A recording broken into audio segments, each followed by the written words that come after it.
The expander has to be flush to the soft tissue of the palatal vault, and you have to ensure that the expansion screw is positioned also as close to the palatal vault as possible to allow maximum skeletal expansion and to minimize alveolar bone bending.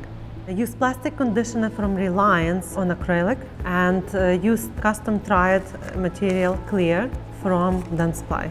Apply plastic conditioner to the surfaces that you are going to engage in the Triad material. Also make sure that you create extra retention grooves in the acrylic for interlocking of the Triad with acrylic. Mold the Triad material to acrylic to fill the voids and interlock it with acrylic.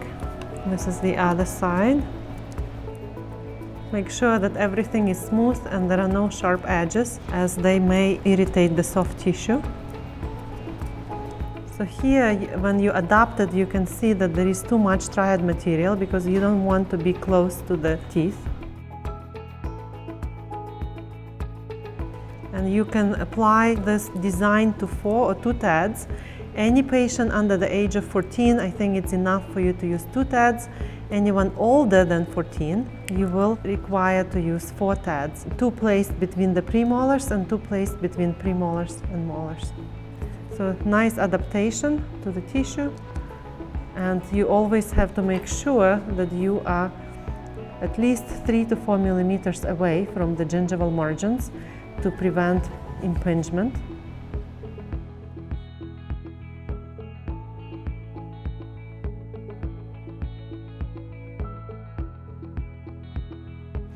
So now you can see that expander is cured, and the Triad looks very uniform, very well engaged with acrylic. There are no gaps or voids between the Triad or acrylic and the palate. So the palate has to be sealed with a flush contact of the Triad to the tissue and acrylic to the tissue. The key is to ensure that the temporary anchorage device is covered only by Triad and not by acrylic.